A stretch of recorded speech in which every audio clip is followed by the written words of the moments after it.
Hey everybody, I don't know about you, but as you've watched out over the world, the war in Russia and Ukraine is not just isolated to Eastern Europe. It's spread all over the world, and you can see it in market instabilities. You can see it here. People who do not think that that war is affecting you, all you got to do is look at gas prices. You look at your food prices. You see the global change that has happened. But you know something that's also affected investments as well. And I've said all along, legacy precious metals is your navigator. They're the ones that see you through to get to the next level. The good news about this is even with market volatility, market instability, you've got options. And gold prices are rising as investors turn to gold. And gold presents a hedge against this inflation and that protects you against the weakening dollar, which we are seeing. Legacy Precious Metals is the only company I trust to deal with gold and silver and the other precious metals. You need this investment. You need this as part of your portfolio to keep you buffered from what we're seeing in the world, war and volatility in the market. This is where you need to be. Call Legacy Precious Metals today. Be proactive about this. Get on board with it. Call them at 866-528-1903, 866-528-1903, or you can download their free investor's guide at legacypminvestments.com. legacypminvestments.com, your navigator in a volatile world of investments. Do you want to listen to a podcast? By who? Georgia GOP Congressman Doug Collins. How is it? The greatest thing I have ever heard in my whole life. I could not believe my ears. In this house, wherever the rules are disregarded, chaos and mob rule. It has been said today, where is bravery? I'll tell you where bravery is found and courage is found. It's found in this minority who has lived through the last year of nothing but rules being broken, people being put down, questions not being answered, and this majority say, be damned with anything else. We're going to impeach and do whatever we want to do. Why? Because we won an election. I guarantee you, one day you'll be back in the minority and it ain't gonna be that fun. Hey everybody, it's Doug Collins. Welcome back to the Doug Collins Podcast. A lot going on in the world right now. One of the biggest is coming not only from the Supreme Court, but it's also coming in legislation, and it's just evolving, and that's the issue around the Second Amendment, around guns, gun ownership. Who can own them, who can't, what can the government do, how can they restrict it? And throw on top of that, you know, you've had the mass shootings in Buffalo and in Texas, and and especially what we've seen in the response, especially at the Uvalde school. It brings a lot of these questions into just to the mind of saying what is actually out there, what's doing. I've always said, as you know here on the podcast, that it's amazing to me that anytime something happens with a gun, the first reaction from the left is to go take and restrict legal gun owners' rights while not doing anything about actually fixing the problem. Today on the show, we got Erich Pratt from Gun Owners of America, a good friend. He's been on the show before. He's been on the radio show. We've talked a lot about this. We're going to break it down a little bit deeper than just the headlines, because I think it's important for you to understand some of the problems that we're seeing in some of the bills that are being passed, these rush to judgment bills, what I call them. And I had to deal with this in the Judiciary Committee as ranking member with Jerry Nadler over and over and over again. And then this new assault weapons ban, plus really the overreaction of New York State to the Supreme Court case on, the carry permit issue. So we've got a lot to talk about. Erich, welcome back to the podcast. Hey, thank you so much for having me. Great to be with you, Doug. All right. Well, let's do something. Let's start back at sort of the reverse. Uvalde, of course, Buffalo and others sort of highlighted this again. Congress got to do something. They got to do something. The first iteration of this was really before even the Supreme Court case, and I want to get to that in just a minute. But this idea of this, quote, bipartisan gun bill that really at the end of the day, number one, from my perspective, didn't do anything to take any of these shootings, would have not touched them at all. But it actually had a lot of really problematic issues. Give me your take on it, and then let's dive into a little bit of it. Sure. Well, I think you said it well. Nothing that is in there is going to make people safer. It's actually going to endanger innocent gun owners.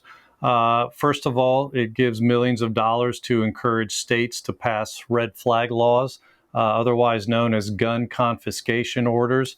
Sadly, wherever these laws have been passed in the states, it's resulted in innocent people having their guns confiscated illegitimately without due process. And yet you see state after state after state that's passed these laws already, And it hasn't stopped mass shootings from occurring. The July 4th shooter is the most recent example in Illinois. So anyway, that was troublesome to see. All this tax money being spent to encourage states to pass more of that. And then maybe the other really big thing that was in the bill was a backdoor gun owner registration bill.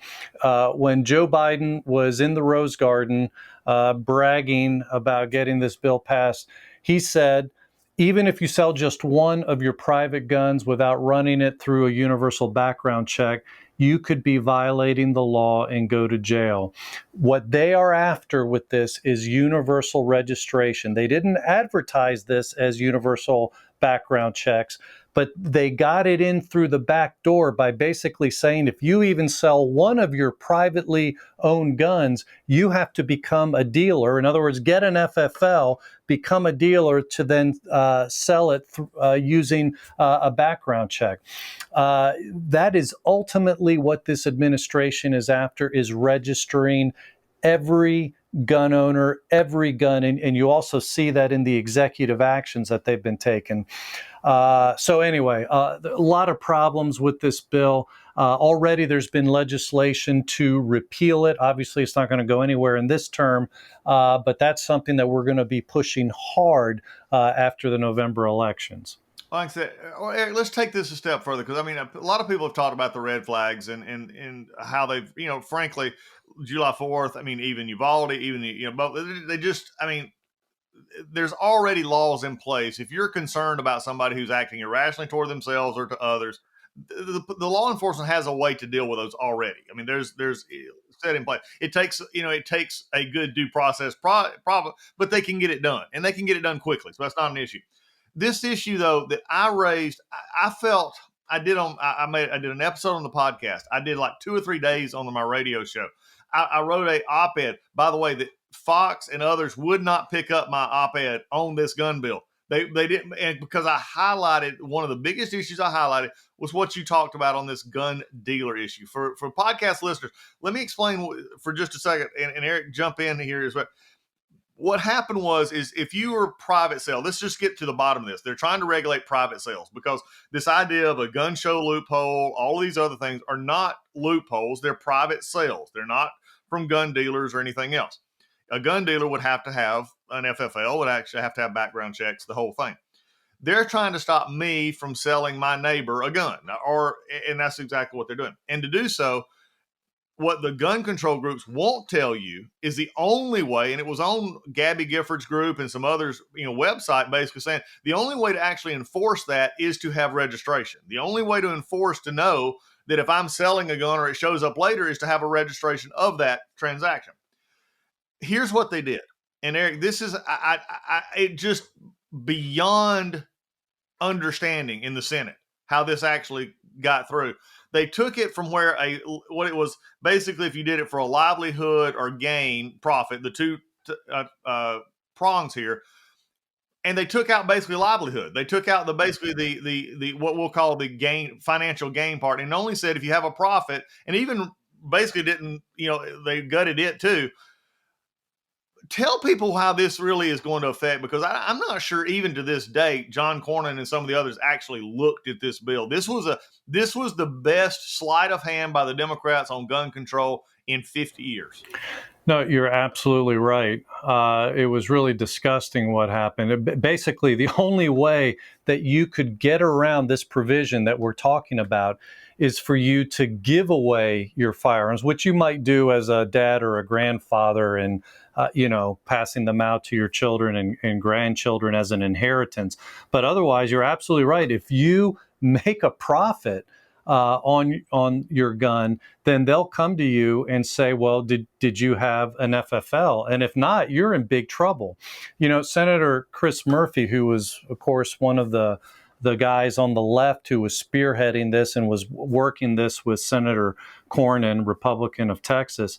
As the bill was being passed, he went on MSNBC and he said that this provision alone, the one that we're talking about, is going to cause thousands of more gun sales in the country to go through the background check system. And that's ultimately what the dream of the anti-gun left is to register every gun sale, every gun in America. ATF has already admitted that they have almost 900 million records that are digitized. They have almost 1 billion records, and 900 million are digitized. So pushing for more gun sales to have a 4473 form gives the ATF a record of almost every gun sale and provides them the list that, let's face it, that can become a future gun confiscation list. Yep. And it's not, again, this is, and the left always says, oh, you're making too much of this. It's not, look, why would it? I mean, it's making the case that you trust the government who acted. Now, let's go back in this because I was in Congress. I know how this acts. If you get a emotional issue, everybody don't want to touch. They don't want to deal with the details. They'll pass something without looking at it, hoping that the details will just fall into place. And this is just not one of them that's going to fall into place because legitimately this could be used. And we're seeing it. What's concerning for me is the use of these records. What would happen in a state or a locality that is definitely anti-gun in which they access these records from ATF and said, look, in our state, we're getting ready to, say for an assault weapon, we got a mandatory buyback plan. We now have a list, which they already have from gun dealers, that will just start showing up at your doorstep. And if you don't believe it can happen, listen to the rhetoric. Listen to what they're saying, Eric. This is what it was amazing to me that number one, Fox, and most of the media agencies would not pick up my op-ed, would not talk about it, and they just wanted to ignore it because they were so afraid of getting on to the quote wrong side of this issue that we just gave away. They just gave away just so much in that little bit that it's almost going to be impossible to put back in the box. Yeah, and just to your point, there are voices calling for gun confiscation. New York Times and the Washington Post have called for gun confiscation of, the so-called assault weapons, AR-15s, commonly owned firearms all across America. New York City has already done what we're talking about. They registered long guns in the 1960s and promised gun owners this will never be a confiscation list. This is only to fight and combat crime. Well, guess what Mayor David Dinkins did in the 1990s? He took that registration list and they used it to confiscate the so-called assault weapons that were lawfully owned, legally bought. So they broke their promise to law-abiding gun owners, and they sent police to people's doors who weren't complying with the ban, people who weren't saying, yeah, we're destroying our guns. They sent police to the door to confiscate those guns. We've already seen it happen. Of course, we should never forget what Senator Dianne Feinstein said on 60 Minutes in 1995 after the first semi-auto ban. She said, if I could have gotten 51 votes to go in and take all these guns away, Mr. and Mrs. America, turn them all in, I would have done it. She said, but the votes weren't there. So, they're being very strategic. The left is being very strategic. They know they can't get to gun confiscation right now. They can't, they speak glowingly about what Australia did. They know that the American people and even the Congress isn't ready for that. So they are setting the table for that. And that's why ATF is registering, is doing their best to digitize so many records, and why the administration is now pushing so hard along with the leftists in the Congress and even the willing idiots on the Republican side that help them do this to further register even more firearms. That's all getting it set for one day when they do think they have the votes, they'll come get your guns. Well, Eric, let's take it a step further, because again, a lot of times people, we'll talk about this and this episode, get it out to all of your membership. We're going to get it out and we want everybody to hear this because it's so many times we talk about the list and sometimes the left and even some of the quote moderate right, they'll roll their eyes a little bit. let me bring this I don't think this is a what I'm going to say is an exaggeration. If it is, you'll tell me. But the issue here that passed the confiscation route. Now let's take this a step further. If you have an FFL, you have a responsibility, number one, to get the background check. You have a responsibility for the forms. You have the responsibility to do all the things, check all the boxes for a legal gun sale. And if you don't do those things, you are liable not only civilly and criminally, but civilly to the actual, to people to sue you for not doing it properly. Here's what's not been said, and I've not heard a good conversation about this because I don't think they want to talk about it. If I sold you a gun, because we have no familial connections, this will be me and you selling a gun, and I made $1. There's my profit. I did not get a background check on you or didn't check your, concealed carry law, whatever. You go out and shoot somebody. Tell me why this law now does not open me up to be sued civilly for what you did. Oh, you've totally now opened yourself up, and there will be enough stories, even though this won't be a frequent thing, it will happen enough that it will scare everybody into not transferring a firearm without a background check. Transferring a firearm, which is something we've been able to do since, before we were even a country. We've been able to do this for over 200 years. Make our own guns, sell our guns without, we didn't even have background checks until, the early to mid 90s, right? And, people have been doing this for hundreds of years. And yet now, even though you're selling to a law-abiding person, there's that outside chance. And let's face it, that could happen with anything. You could sell a car to somebody who uses it then to, illegitimately run people over, kind of like that guy in France did. We've had people, the Wisconsin Waukesha guy who ran over a bunch of people at parade. People do that. Well, should you be liable if you sold that person that car? I've got, you don't even have to be 16 to own a car and then sell, I've got actually teenagers that enjoy buying cars. They fix them up and then resell them. You don't even have to be 16 to do that. And yet you could be liable because you sold it to somebody who used that instrument to hurt somebody else. It's, absolutely outrageous what is happening here. But see, this is the chilling effect because they won't be going after the car sales. No, they'll come after the gun sales. And then people are like, I'd love to sell you a gun, but, I'm scared, they may eventually come after me. So that just brings it to a halt as far as doing it without background checks, and now it's all going to be funneled through the background check system with 4473 forms. That's the registration they're looking for. And again, this is the concerning part that I'm not sure even a lot of gun owners, who quote follow this are following that liability trail. Since we're here, let's take off on it because it comes into a different play, and you hear this all the time from especially the far left and gun control groups all the time. And you've heard it from the President of the United States on multiple occasions and in this area of liability. And he's wrong every time he says it, but nobody will challenge him on it. And that is that gun manufacturers cannot be sued. If a gun manufacturer makes a product that is defective and doesn't work right, they can be sued all day long, twice on Sunday, just like everybody else. What they're banned from being sued for is you using the product in a wrong way. It's like, for instance, being a drunk driver and suing Ford because your car didn't, work right. This is getting more and more play. And you're seeing it in states, with where states are allowing this. California just passed their law. Our friends over at the National Sports Shooting Foundation, who represents the manufacturers and everybody, they've been concerned about this for a while. Eric, from a gun owner perspective, though, this to me is the not just what we talked about private sale, but now this opening it up and liberalizing this discussion on suing the manufacturer, not over defective parts, not over anything else, but the gun itself being used in a criminal act.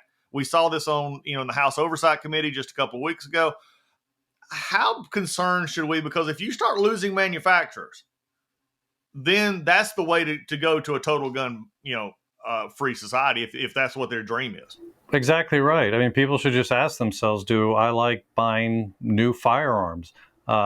If all the gun manufacturers have been driven out of business. Now, right now, in 2006, President George Bush signed legislation protecting gun makers from exactly what you're talking about. Not from liability if the gun malfunctions and explodes in your face. No, the gun manufacturer is liable. But this is protects them from liability if the gun is working as it should. It's just that a bad guy took it and used it to commit murder. Okay, so that's what and you laid out the case. We don't do this with Ford or any of the other car manufacturers, right? The car's working fine. Somebody uses it to drive through a parade. You don't hold the car manufacturer accountable.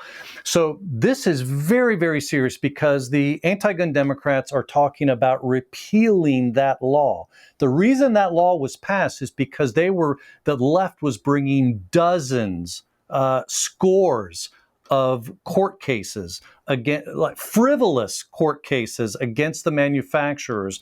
And even if they lost, it still forced the gun manufacturers to pay thousands or hundreds of thousands or millions of dollars defending themselves. So even if they stay in business, the items that you love to purchase, the new products, the new firearms, they're going to cost a lot more, even if they are able to stay in business because of this legal terrorism that the left, and Michael Bloomberg was one of the chief ones who was funding these frivolous lawsuits. Well, the left wants to get back to that playbook, and they're trying to repeal that law. This is a very serious threat that we're facing. Well, it is. And I think this is, and let's take, and I'll use one more example and then we'll move on, is the alcohol manufacturers are not sued because somebody goes out and drinks a 12-pack and then does something stupid. I mean, you could maybe sue, and here's the interesting thing, and this is why it makes it so much even worse, because then you start getting into everybody in the chain, so to speak. You could sue a bartender for over serving. You could sue the company, but it actually goes back to where you're not going to sue the manufacturer of the alcohol. What this is trying to set up is you're just going to sue everybody in the chain, and it allows that. So it's a problem. Let's move on though. One of the victories that we did have, and let's take this. I think it's sort of sandwiched in between. Okay. The quote bipartisan bill, which is a train wreck, and the assault weapons ban, which I'm not sure the Dems are going to actually be able to get that through the House. We'll see how that goes. But the court case out of New York on the concealed carry, the May versus shall issue, just cause, and where in New York you had to show just cause. Well, just cause, the Second Amendment said I could. That's why I could have it. That was a great case. Talk to the listener of the podcast and the folks from gun owners that'll hear this about the overreaction of Hochul, the governor of New York, and the legislature in New York. I mean, I talked to Paul Clements, who argued that case. I was with him at a conference just a couple weeks ago. I said, they're just keeping you in business. He said, we're just waiting for it to go through. He said, because we're going to end up right back at the Supreme Court with the same issue. Talk to us about that. Yeah, so New York actually responded by passing a law that was more restrictive than the original one that the Supreme Court struck down. And in fact, I should mention, Doug, that Gun Owners of America, we have launched a lawsuit against the new law, and we're demanding a preliminary injunction. We filed a motion for preliminary injunction, which will be heard this month. And if everything goes well, that law is going to be set aside and won't go into effect while it gets hashed out in the courts. But yeah, they completely ignored the court, imposed all kinds of restrictions on concealed carry holders, like where they can carry, how they can get a permit.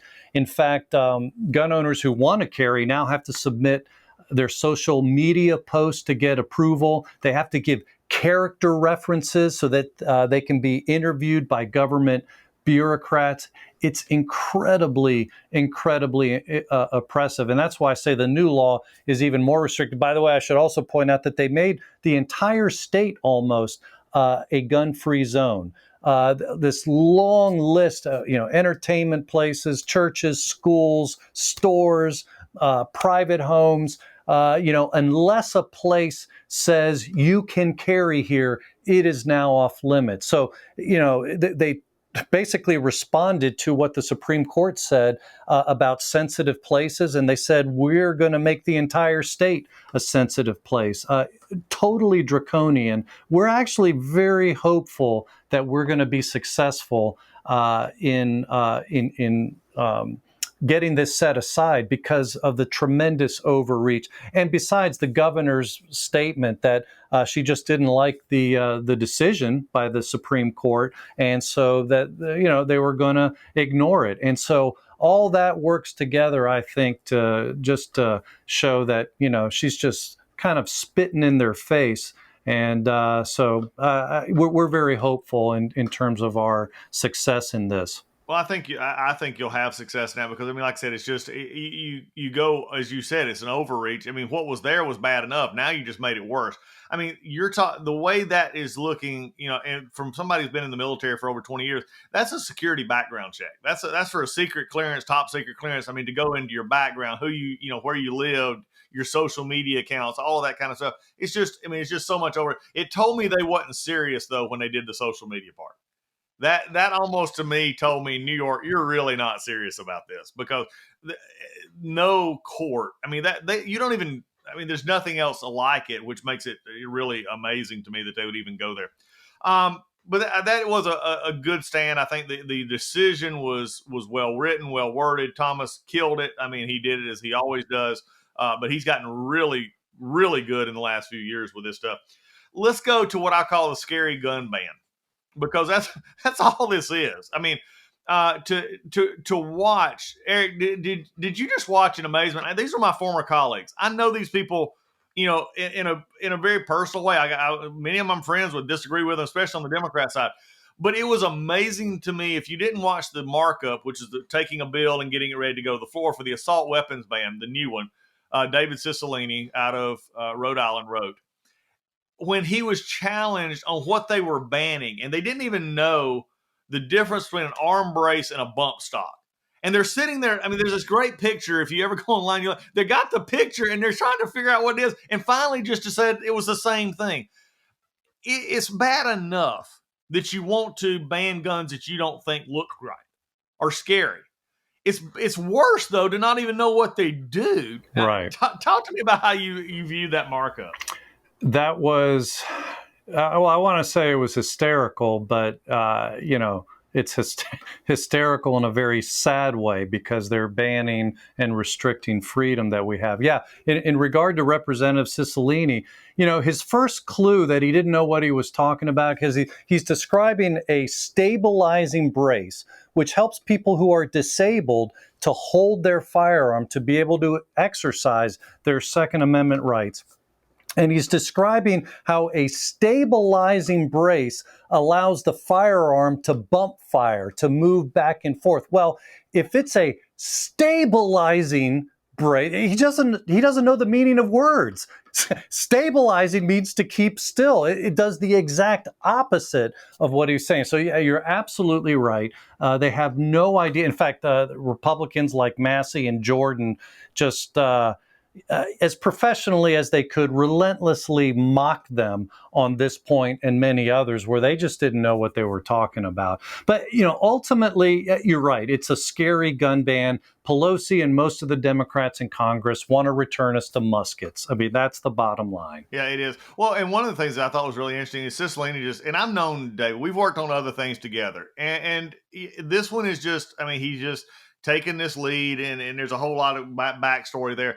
But this idea, in one of his arguments, he said, don't give me your constitutional objections here. It's like, wait. You're a member of Congress, and you just said don't bring up constitutional objections to what you're doing. You're supposed to be living by that.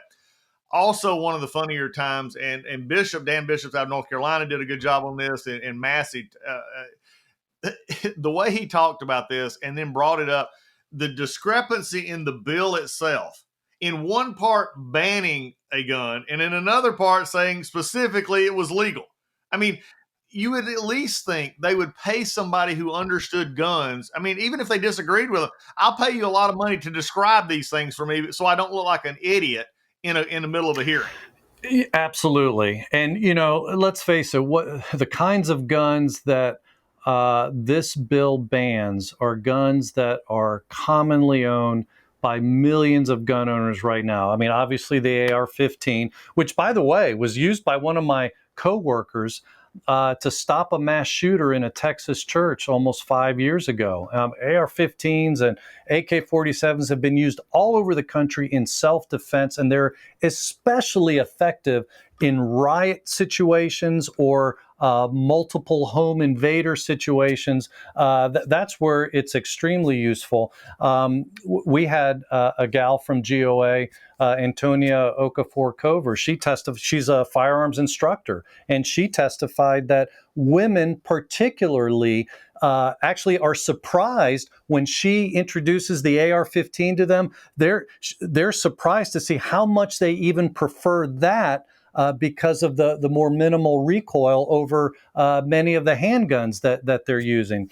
So anyway, that will be banned. The Glock 19 and the Glock 17, by the way, the latter gun, the Glock 17, was used by that guy in the Indianapolis Mall recently to stop a mass shooting. And of course, sadly, the historic 1911 pistol, the very gun that was used by Sergeant Alvin York in World War I. Yeah, that'll be targeted. It targets the handguns, by the way, because anything that has a fully automatic equivalent is banned in its semi-automatic form. So that's why you see that's kind of the back door into getting a lot of these handguns. Now, I should mention there's a limited grandfather clause in this bill.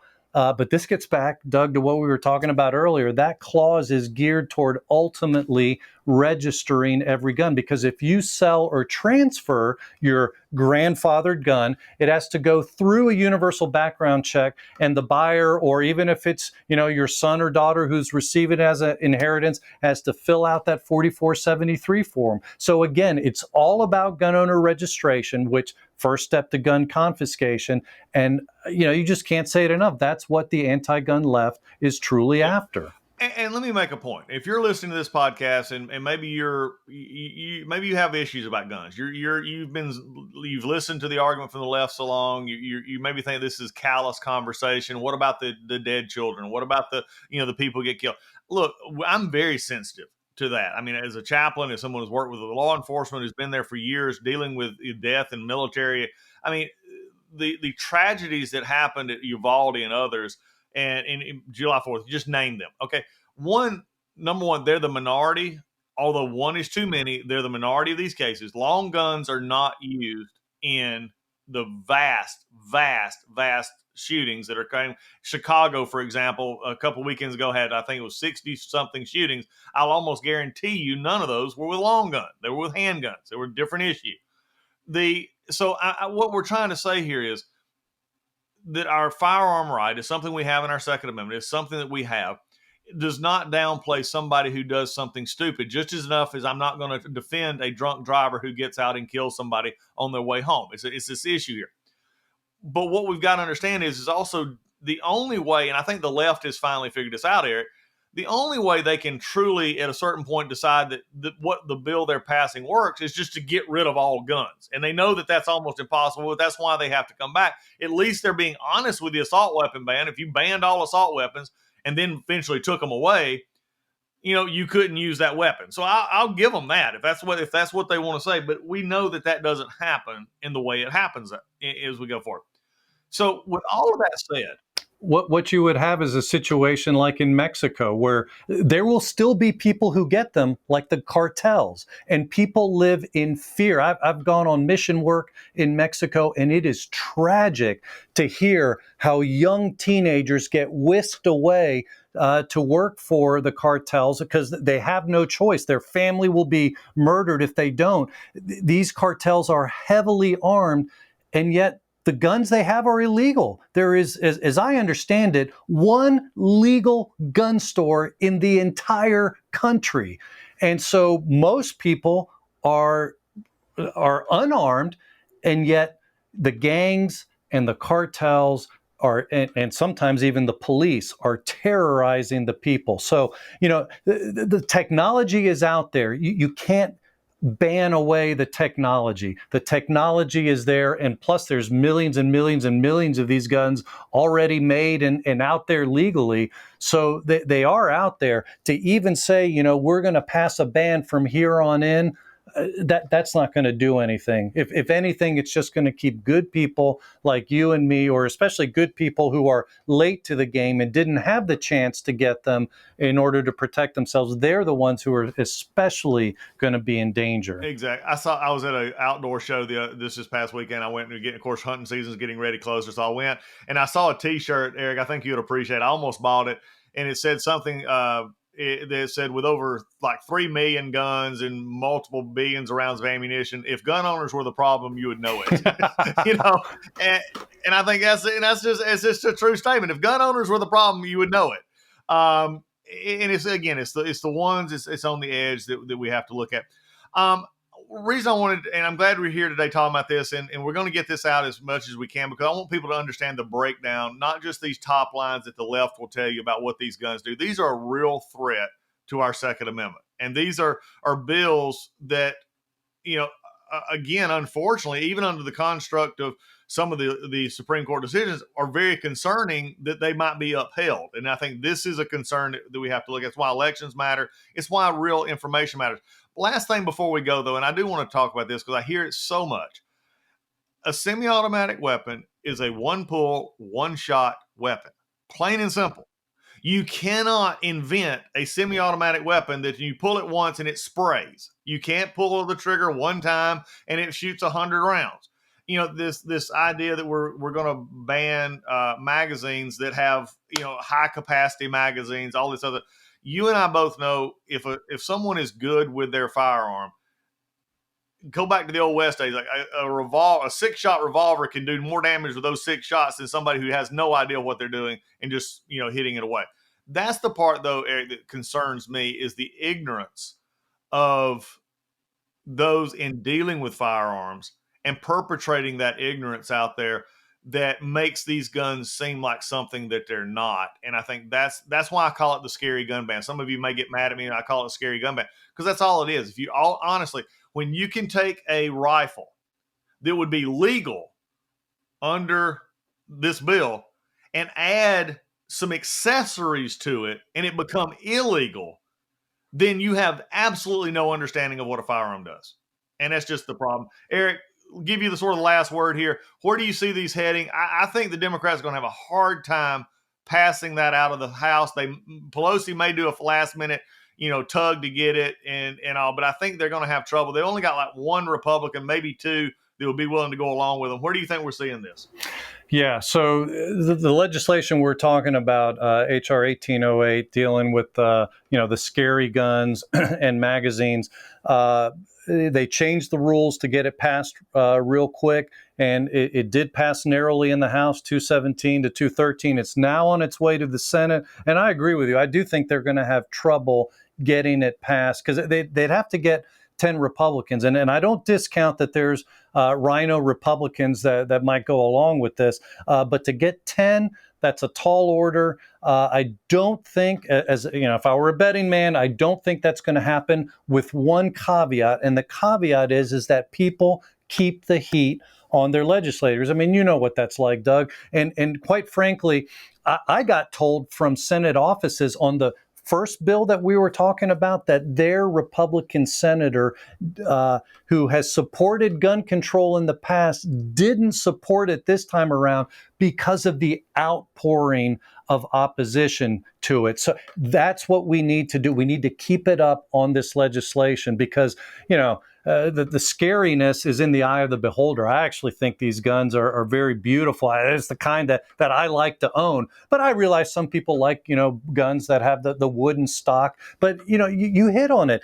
A gun with the wooden stock, a semi-automatic with the wooden stock, more than likely is legal under this bill. But then you put black plastic on it and a few accessories, and then bam, it's now illegal. And yet it's the same internal mechanism. There's nothing different about the firing. So it's really important. We've got a lot of alerts up on our website at gunowners.org. If people go there, they can take action very easily, just a click of the mouse. And I'd encourage people to sign up for our free email alerts so we can keep you updated with the fight that's happening. Well, that is good. And I'm glad we clarified that. Yeah, the House, my bigger picture talking about getting it passed was the Senate, because the House, they can twist the arms, and that's what they did. They get it out of the House and they get it to the Senate. And Pelosi can go begging the Senate all they want. But I think Republicans have heard, especially the ones who sided on this bipartisan bill, have heard from a lot of people saying, whoa, why did you do this? They don't want to pick up that hot iron again. But if we let down